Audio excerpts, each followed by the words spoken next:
안녕하세요. 저는 평범한 가정의 평범한 40대 주부입니다. 현재 아이 셋 키우고 있고 차례차례 중학생, 초등학생, 고학년, 저학년이에요. 터울이 2, 3년씩 있어서 그렇게 되었네요. 그만큼 아이들로 얻는 행복과 기쁨이 다채롭지만 힘들긴 해요. 게다가 막내가 저학년이라 아직 손이 많이 갑니다.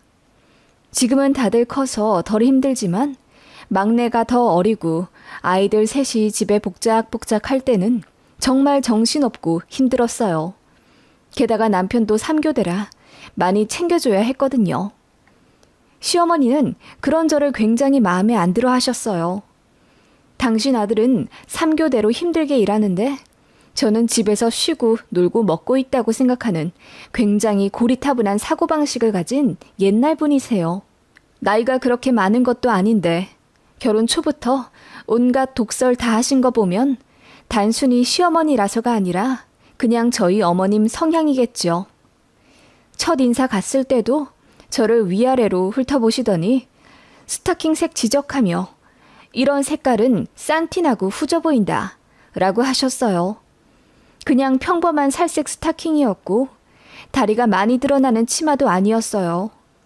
딱 단정한 무릎 정도 기장이었는데 대체 제 어느 부분에서 싼티와 후짐을 느꼈을까요? 그리고 며느리가 될 사람한테 대뜸 보자마자 그런 말씀을 하시니 저로선 갑자기 기가 팍 눌릴 수밖에 없었습니다. 그렇다고 해서 결혼을 안 할 수도 없었어요. 사실 혼전 임신이었거든요. 맞아요. 어머님은 그래서 저를 스타킹 핑계대고 싼티나고 후져 보인다라고 속마음을 내비치셨을지도요. 그렇지만 저도 나이가 28살이었고 그렇게 어린 나이도 아니었고 또 임신이라는 게 여자 혼자 하는 게 아니잖아요. 지금 생각해보면 억울한 마음이 있지만 당시에는 혼전 임신했다는 것에 어쩐지 부끄럽고 고개를 떳떳이 들 순 없었네요. 첫 단추부터 잘못 꿰어진 고부 관계였죠. 그렇다고 해서 제가 할 거 안 하고 시집 온 것도 아닙니다. 당시 제 연봉이 남편보다 훨씬 많았고 모아둔 돈도 제가 더 많았어요. 그래서 결혼할 때 제가 7천만 원 들고 왔고 남편은 무일푼이었습니다. 시댁에서도 저 마음에 안 든다고 한 푼 안 보태주셨는데 나중에 알고 보니 보태줄 돈도 없으시더군요. 친정에서는 결혼하면서 돈 대신 제 명의차를 한 대 선물해 주셨고요. 그랬더니 어머님이 그거 가지고도 난리였습니다. 자동차 해줄 거면 사위 명의로 해주지 그랬냐면서요. 그리고 제가 가지고 온 돈 때문에 신혼집 장만하는데도 큰 어려움이 없었는데 어머님은 툭하면 제 앞에서 요새 7천으로 뭐 제대로 할 거나 있나? 그걸로 아파트를 살 수 있어. 주택을 살 수 있어. 라고 하며 제가 20살 때부터 알바하며 모아온 그 돈을 후려치시더군요. 바보 같지만 저는 시어머니가 그런 독설을 하면 바로 받아칠 용기도 배짱도 없었네요. 지금에야 할 말 다 하는 며느리가 대세라지만 제가 결혼할 당시만 해도 아직 순종적인 며느리가 최고인 시대였고 혼전 임신이 조금은 부끄러운 타이틀이었기 때문이죠. 게다가 제가 꼭 아들을 낳아야 한다고 하셨어요. 당시 제 첫아이가 초음파상 딸이었기 때문에 어머님은 실망이 이만저만이 아니셨어요. 그래서 첫째 낳고 나서는 기집애라 정도 안 된다고 병원도 안 오셨습니다. 너무 서럽더라고요. 애 낳고 나서는 어머님 간섭이랑 잔소리가 더 심해졌고요. 이래저래 결혼하고 나서 시댁에서 상처만 받게 되는 저를 안타깝게 생각한 남편이 시댁에서 멀리 떨어져 살자고 먼저 제안하더군요. 첫 신혼집이 당시 시댁이랑 차로 10분 정도 거리였거든요. 그래서 시댁에 자주 드나들어 어머님과 계속 조호해야 했고요. 남편은 애가 태어나자 자신이 만든 가정이 1순위라며 제가 행복한 게 우선이라고 했어요. 그래서 큰 결심하고 시댁에 통보했더니 그때 어머님이 얼마나 울고불고 난리던지요. 저한테 잘해주신 것도 아니면서 만만한 종로를 타던 며느리가 멀리 간다니 아쉬우신 건지. 암튼 그렇게 시댁과 3시간 정도 떨어진 거리로 이사를 갔어요. 처음엔 너무 좋더라고요. 그전엔 시댁이랑 가까이 살 때는 일주일에 4-5번은 시모 봤어요. 제가 임신해 있을 때도 계속 불러서 온갖 잡심부름 다 시키셨거든요. 그리고 제가 차 있다는 이유로 어머님 개모임, 마트 가는 거, 교회 가는 거 다 제가 데려다 드리길 바라셨어요. 만삭 직전까지도 어머님 종로를 타다가 드디어 해방되니 좋더라고요. 아이도 너무 예뻤어요. 똘망똘망하니 영리하고 생긴 것도 참 곱고 예뻤습니다. 어머님도 아들 타령은 했지만 막상 첫 손주가 태어나니 자꾸 눈에 밟히시나 보더라고요. 게다가 손녀가 객관적으로도 예쁘고 똑똑해 주변에서 칭찬하고 그러니 어머님이 더 정이 붙으셨나 봐요. 1년에 5-6번 시댁 갔는데 헤어질 때마다 아쉽다며 울고 그러시더니 결국 애 3돌 되던 해, 그리고 저 둘째 가졌을 때 저희 집 근처로 말도 없이 이사를 오셨습니다. 진짜 어이없더라고요. 입덧도 없었는데 시댁 이사 소식 듣자마자 화장실 가서 토할 정도로 스트레스가 컸습니다. 어떻게 얻은 평화인데 남편도 난감해하며 시부모님이랑 이야기를 나누었는데 아버님도 어머님 고집을 꺾지 못해 따라오신 듯 했어요. 그렇게 결국 반합과 비슷하게 된 거죠. 다만 저는 예전처럼 순종적이고 말 잘 듣는 만만한 며느리는 더 이상 못하겠더라고요. 어머님이 하도 저를 무시하시는 바람에 시댁에서 제 위치가 그 정도였나 싶었지만 시간 지나 제가 못난 사람이 아니라는 걸 알게 된 거죠. 더는 부당한 대우받고 싶지 않았어요. 그런데 어머님은 여전히 제가 마음에 안 드는 며느리, 못나고 만만한 며느리셨나 봅니다. 이사 오고 나서 또 아무렇지 않게 어머마, 우리 손녀 어린이집은 잘 갔니? 그럼 점심에 국수 좀 말아 먹자. 재료 사들고 우리 집 오너라. 그리고 화장실 청소를 해야 하니 집에 락스 있으면 좀 갖고 와. 라며 전혀 저를 배려하지 않고 말을 툭툭 던지시더군요. 심지어 락스로 화장실 청소를 시키려 하시다뇨. 저는 그때 둘째 임신 초기였습니다. 그래서 제가 몸이 무겁고 태아한테 안 좋을 것 같아서 안 하겠다고 처음으로 어머님 말씀에 거절을 했습니다. 그랬더니 당황해 하시더라고요. 알겠다고 떨떠름하게 대답하시더니 내내 생각할수록 분통이 터지셨나 봅니다. 그날 저녁에 저희 3식구 모여 있는데 어머님이 들이닥쳐서는 제 남편한테 할 말 있다며 안방으로 데리고 가시더라고요. 그리고는 시모 엉엉 우는 소리가 나는 겁니다. 알고 보니 어머님이 허리가 아파서 저한테 집안일 좀 부탁했는데 제가 차갑게 어머님 말씀 거역하고 시애미 알기를 우습게 본다며 이제 나가 죽어야겠다고 하소연하신 거예요. 어이가 없었죠. 그래서 그때 문을 콱 열고 들어가 어머님께 어머님, 저 락스로 화장실 청소시키려 하셨잖아요. 그게 얼마나 위험하고 해로운지 모르고 하신 말씀이세요? 라고 했더니 남편도 기겁하면서 임신한 사람한테 락스 청소를 시키는 사람이 어딨냐며 소리를 지르더군요. 결국 어머님은 눈물 쏙 들어간 채로 아들한테 된통 혼나다가 집에 가셨습니다. 그날 이후로 어머님은 정신을 차렸다기보다는 호시탐탐 며느리 잡을 기회를 노리실 뿐이었어요. 제가 조금이라도 빈틈 보이면 바로 지적하고 뭐라 하셨거든요. 예를 들어 바람 부는 날 아이 겉옷을 안 입혀 내보냈다고 저더러 엄마 자격이 있네 없네 동네 떠나가라 호통치시고 남편 3교대하고 들어왔는데 밥을 안 해줬다며 저더러 전업주부면 정신 똑바로 차려라. 그게 싫으면 나가서 일을 해라. 어쩌고저쩌고 혼내셨습니다. 남편은 밥을 밖에서 먹고 들어온 거였는데요. 너무 스트레스 받았네요.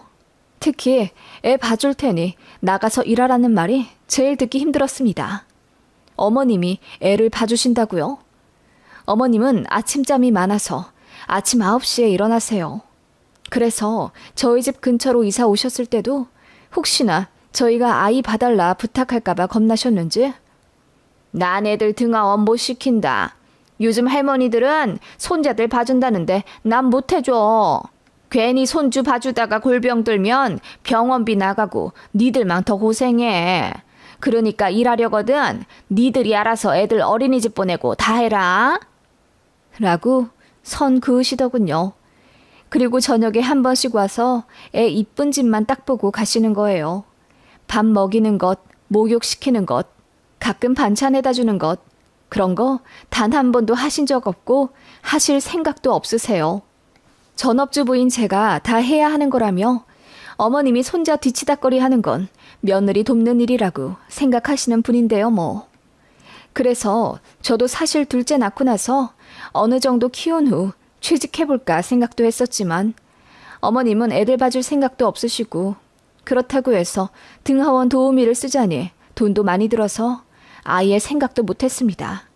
그냥 제가 오롯이 아이들 키우는 게 돈 버는 일이라고 생각했고 남편도 제가 전업주부 하길 바랬어요. 어머님 생각은 또 다르셨죠. 아들이 혼자 고생하는 게 싫은 겁니다. 그렇다고 아들네가 맞벌이 하자니 집에 와 대접 못 받을 아들이 불쌍하고 그렇다 보니 그냥 저를 구박하는 걸로 불만을 해소하신 것 같았어요. 그런 식의 어머님 관계가 켜켜이 쌓이니 어머님이 너무 싫어졌어요. 같이 있어도 예의상 웃음도 안 나오더군요. 그래서 무표정으로 일관하게 되고 어머님 말씀에 애써 살갑게 대답도 못하게 되더군요. 어느 순간 그냥 네, 아니요 로만 대답하는 저를 보게 되었어요. 뭔가 말이 길어지면 꼬투리 잡혀 결국은 혼나게 되는 레파토리였던지라 저도 모르게 노이로제가 걸린 듯 했어요. 제가 어머님께 거리를 두기 시작하니 어머님은 뭔가 더 안달이 나신 듯 했습니다. 게다가 저희 애들도 할머니를 별로 안 좋아하기 시작했거든요. 눈앞에서 지들 엄마를 구박하는 사람이니 애들이 퍽도 좋아하겠어요. 작은 애가 동화책을 꺼내오더니 이거 할머니 같아 라고 말하는데 보니까 입 크게 벌리며 소리 내지르고 있는 고깔모자 쓴 마녀 그림이더라고요. 그거 보고 웃음도 나왔지만 어쩐지 걱정도 되었습니다. 애들 정서를 생각하지 못한 것 같아 미안해서 눈물도 났고요. 그래서 시댁이랑 거리를 어떻게 둬야 하나, 이사를 또 가야 하나 심각하게 고민하던 나날들이었습니다. 그런데 축복처럼 또 아이를 가지게 되었습니다. 셋째가 태어나니 그만큼 행복과 웃음도 집안에 늘어났지만 일거리도 많아져서 살이 엄청 빠질 정도로 바빠졌어요.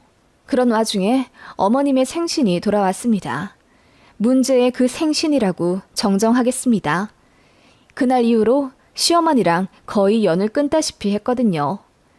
셋째가 돌도 되기 전이었네요. 애들도 아직 손이 많이 가고 셋째 사람 만드느라 그야말로 매일이 전쟁 같던 나날들이었지만 가까이 사는 시어머니 도움받을 생각은 절대 안 했습니다.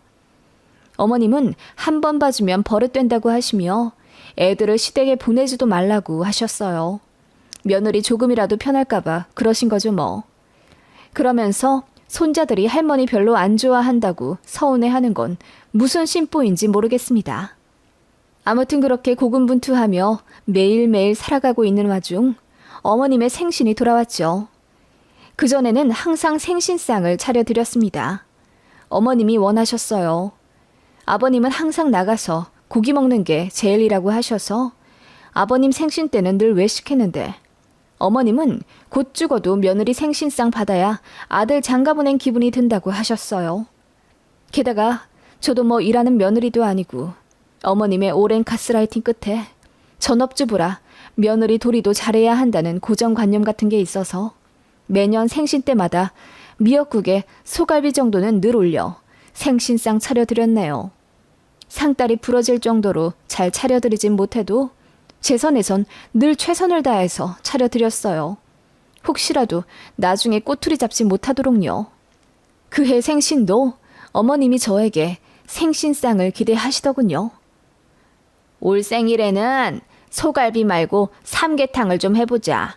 큰 씨암탉 2마리 구해서 큰 냄비에다가 넉넉하게 한번 해보거라.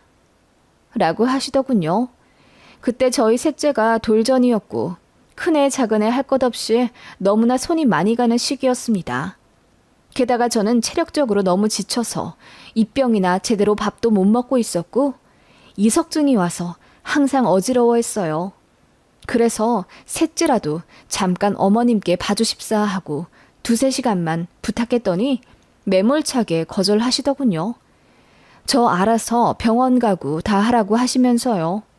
그때 진짜 없던 정까지 다 떨어지고 다신 어머님께 부탁 안 한다고 다짐했었는데 그 일이 있고 나서 일주일도 되지 않아 저에게 생신상 받을 생각을 하시니 저는 어이가 없는 거죠. 그래서 이번 생신 때는 저도 몸이 안 좋고 너무 바빠서 생신상 못 차려드린다고 했습니다. 그랬더니 어머님이 흠칫하시더군요. 지금까지 결혼 8년차 동안 매해 차려드렸으니까요. 그러더니 서운하셨는지 몸 아파서 그러냐? 정 그러면 내가 셋째를 봐줄게. 라고 하시더군요. 셋째 봐줄 테니까 병원 가서 빨리 몸 나은 다음에 자기 생신상 차리라 이거죠. 그래서 제가 어이가 없어서 앞으로도 제 상황에 맞게 차려드리든지 외식하든지 할 거라고 말씀드렸습니다. 그랬더니 어머님이 저더러 너무하다고 하시며 횡하니 집에 가시더군요. 어머님은 그날 이후로 전화도 안 하시고 또 제 전화도 안 받으시더군요. 그러니 생신 때 식사도 하기 싫었지만 그래도 가까이 사니 외면할 수가 없어서 남편이 한정식 예약을 하고 아버님께 말씀드렸네요. 그리고 생신 당일날 모시러 갔더니 어머님이 됐다고 하면서 안 가시는 거예요. 그래서 남편도 화가 나서 이제 생신 안 챙겨드린다고 언성 높였더니 어머님이 섭섭하다며 우시더라고요. 그리고 며칠 뒤 어머님이 집에 찾아오셨어요. 첫째 학교 가고 둘째 유치원 가 있고 셋째는 낮잠 자고 있어서 모처럼 쉬고 있는 달콤한 시간인데 어머님이 비밀번호를 눌러서 문을 쾅 여시더라고요. 그 바람에 셋째가 경기하듯 놀라 일어나 울었고 저는 어머님을 경악스러운 표정으로 바라보았습니다. 어머님이 새빨갛게 상기된 얼굴로 외치시더군요. 너 이혼해라. 집구석에 들어앉아서 집안일도 제대로 못하고 애들을 잘 챙기기를 해. 남편을 섬기기를 해. 이것도 저것도 못하면 시부모한테 자락이라도 할 것이지. 1년에 한 번이는 생신 그건 뭐 어렵다고 모른 척을 하고 있어. 네가 그러고도 주부야? 그리고 여자가 죽어도 하면 안 될 일 중에 하나가 바로 부모 자식 간 이간질이다. 기어코 우리 아들을 네 편으로 만드니 좋냐? 이제 우리 아들도 손주놈들도 다 날 싫어하는구나. 어머님은 그렇게 소리를 지르며 모든 게 저 때문이니 저만 나가면 다 된다 하셨습니다. 제가 며느리 자격이 없대요. 그 말만 반복하시더군요. 듣다 못해 저도 너무 열이 받아서 소리를 질렀습니다. 네, 이혼할게요. 애 셋 두고 나갈 테니 어디 아들 고생하는 거 실컷 보세요. 저도 지긋지긋해서 더는 못 살겠네요. 제가 애들 아빠랑 결혼한 건지 어머님이랑 결혼한 건지 당최 모르겠어요. 지금껏 살면서 전 칭찬만 들어왔어요. 살림, 육아, 내조 뭐 하나 빠질 것 없이 다들 저더러 잘한다고 하는데 어머님만 절 깎아내리지 못해 안달이세요. 제가 대체 뭘 그리 잘못했나요? 그랬더니 시어머니가 눈이 댕그레지며 아무 말 못하시더라고요. 셋째는 까랑까랑하게 울지 저도 눈물이 터져서 엉엉 울지 그야말로 아비규환이었습니다. 시모가 그제야 목소리를 낮추더니 본인이 너무 화가 나서 한 소리 한 것뿐이니 이혼 얘기는 없던 걸로 하자고 하는데 더 황당하더라고요. 제가 어머님 기분 맞춰주는 인형이에요? 없던 일로 하자고 하면 제 상처도 없던 일처럼 없어져요? 어머님, 저만 며느리 자격 없는 줄 아세요? 어머님도 시어머니 자격 없어요. 당신 아들 좋아서 같이 살러 들어온 남의 집 딸한테 그렇게 굴면 벌 안 받을 거라 생각하세요? 제가 쏘아붙이니 어머님이 뒷목을 잡으시더군요. 저는 화가 나서 어머님도 시어머니 자격 없는 거 매 한 가지니 내 집에서 당장 나가라고 했습니다. 내 돈 들여 산 내 집이라고요. 그러니까 어머님이 덜컥 겁이라도 나신 건지 저더러 대화로 풀자면서 갑자기 입장을 바꾸시더라고요. 됐다고 하고 나가시라 어머님 등 떠밀었어요. 그리고 현관 밖에 어머님 세워두고 보란 듯이 도어락 비밀번호 바꿔 쾅 하고 들어왔네요. 문 밖에서 어머님이 아이고 아이고 소리가 나는데 못 들은 척 아이 데리고 안방으로 들어왔네요. 그날 남편이 시댁에 호출받고 3시간가량 얘기 나누다 왔더군요. 제 입장 얘기할 것도 없이 남편도 상황 미루어 짐작하고 있었고 무조건 제 편이라 하며 앞으로 시어머니 연락 받지도 말고 만날 필요도 없다고 해주더군요. 너무 고마웠습니다. 사실 남편도 원망스러웠는데 그래도 결정적인 순간마다 제 편 들어주니 참 고맙더군요. 그리고 나서 시댁은 반년도 채 되지 않아 다시 전에 살던 곳으로 가셨어요. 이사 가시는 날 얼굴이라도 비추어야 하나 잠시 고민했지만 아버님하고 통화만 했습니다. 속이 다 시원하더군요. 명절에도 한동안은 안 갔어요. 한 5, 6년 정도 안 갔는데 막내 초등학교 입학하던 지난해 어머님이 먼저 연락해 우시면서 사과하시더라고요. 이제 명절에는 오라고 하시면서요. 그래서 생각해본다고 했네요. 모르겠어요. 앞으로도 가기 싫은데 제 마음대로 해도 될까요? 어머님한테는 정이 있는 대로 다 떨어져서 솔직히 돌아가신다고 해도 눈물 한 방울 안 날 것 같아요. 다 어머님이 자초하신 결과라고 생각합니다.